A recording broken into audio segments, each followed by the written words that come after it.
Pernah kebayang nggak sih sebuah tindakan kebaikan yang luar biasa justru jadi alasan seseorang pengen kamu mati? Hari ini kita akan bongkar sebuah kisah yang paradoks banget, sebuah mujizat yang malah memicu sebuah rencana pembunuhan. Pertanyaannya sederhana, tapi bikin merinding. Gimana ceritanya membangkitkan orang mati malah bikin nyawa sendiri jadi taruhannya? Ini bukan fiksi loh, ini inti dari cerita yang akan kita bedah bareng-bareng. Oke, jadi semuanya ini berawal dari satu kejadian. Sebuah mujizat yang begitu menggemparkan, sampai-sampai bikin orang-orang terpecah jadi dua kubu yang berseberangan banget. Yuk kita lihat apa yang terjadi. Ini bukan penyembuhan biasa ya. Coba bayangin, di depan banyak orang, Yesus membangkitkan Lazarus yang sudah meninggal. Sebuah pertunjukan kuasa yang dramatis dan yang nggak terbantahkan, yang langsung bikin geger seisi negeri. Nah, disinilah letak anehnya. Satu peristiwa disaksikan oleh banyak orang, tapi reaksi yang muncul beda 180 derajat. Sebagian melihat ini sebagai alasan untuk percaya, sementara yang lain justru melihat ini sebagai alasan untuk membunuh. Dan ini langsung membawa kita ke akar masalahnya. Bagi para pemimpin agama saat itu, mukjizat ini bukanlah tentang iman, sama sekali bukan.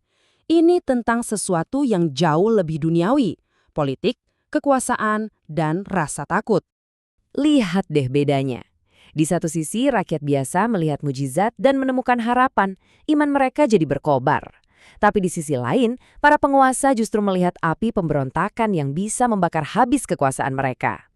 Poin pentingnya nih, mereka itu nggak menyangkal mujizat itu. Mereka tahu itu terjadi. Yang mereka takutkan adalah dampaknya. Bagi mereka, popularitas Yesus yang meroket adalah ancaman langsung terhadap stabilitas bangsa dan, tentunya, cengkraman kekuasaan mereka.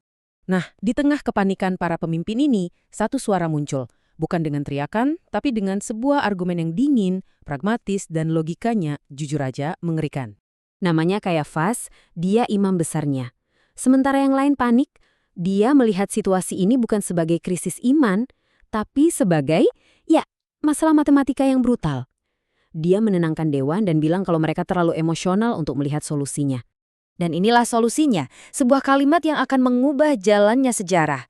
Lebih berguna bagimu jika satu orang mati untuk bangsa kita daripada seluruh bangsa kita ini binasa. Sebuah kalkulasi yang dingin dan kejam. Satu nyawa untuk menyelamatkan banyak orang. Titik. Nah, inilah yang kita sebut pragmatisme politik. Moralitas dikesampingkan dulu. Yang terpenting adalah hasil. Nyawa satu orang dianggap harga yang kecil demi menjaga stabilitas dan apa yang mereka sebut sebagai kebaikan bersama. Dan ternyata, logika dingin itu berhasil. Argumen Kayafas diterima. Mulai hari itu, keputusan telah dibuat. Mereka sepakat akan membunuh Yesus. Tapi, ceritanya jadi makin dalam di sini. Menurut penulis Injil, kata-kata Kayafas yang murni politis itu ternyata punya makna kedua yang tidak pernah ia sadari sama sekali. Sebagai imam besar, perkataannya ditafsirkan bukan hanya sebagai siasat politik, tapi sebagai sebuah nubuat. Nubuat tentang apa? Nah, jawabannya terhubung pada sebuah janji kuno. Jauh sebelumnya, Nabi Yehezkiel menubuatkan bahwa Tuhan suatu hari nanti akan mengumpulkan kembali umatnya yang tercerai-berai dari berbagai bangsa. Sebuah janji persatuan. Dan disinilah penafsiran ulang itu terjadi. Kematian Yesus yang direncanakan untuk mencegah perpecahan satu bangsa justru dilihat sebagai cara Tuhan untuk menyatukan semua anak-anaknya yang tercerai-berai di seluruh dunia. Jadi, rencana Kayafas untuk menyelamatkan satu bangsa dari kehancuran, secara ironis malah ditafsirkan sebagai bagian dari rencana ilahi untuk menyelamatkan seluruh dunia. Niat politiknya yang sempit menjadi bagian dari narasi penyelamatan yang universal. Sekarang, yuk kita tarik kisah kuno ini ke masa kini. Soalnya, dilema yang mereka hadapi antara keamanan dan kebenaran adalah cermin dari pilihan yang sering kita hadapi juga. Poin kuncinya adalah ini. Mereka tidak menyangkal kebenaran. Mereka melihatnya dengan mata kepala sendiri.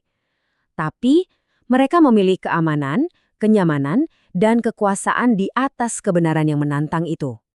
Ini memaksa kita bertanya pada diri sendiri kan, seberapa sering kita memilih jalan yang aman daripada jalan yang benar. Mungkin bukan untuk menyelamatkan bangsa, tapi untuk menyelamatkan pekerjaan, reputasi, atau sekedar zona nyaman kita. Apakah kita semua, dalam skala kecil, pernah melakukan kalkulasi dingin seperti Kayafas? Pada akhirnya, kisah ini meninggalkan kita dengan satu pertanyaan yang terus menggema. Apakah kita rela mengorbankan kebenaran demi rasa aman yang mungkin hanya sementara? Pertanyaan ini sama relevannya hari ini seperti ribuan tahun lalu. Dan jawabannya, ya cuma ada di dalam diri kita masing-masing.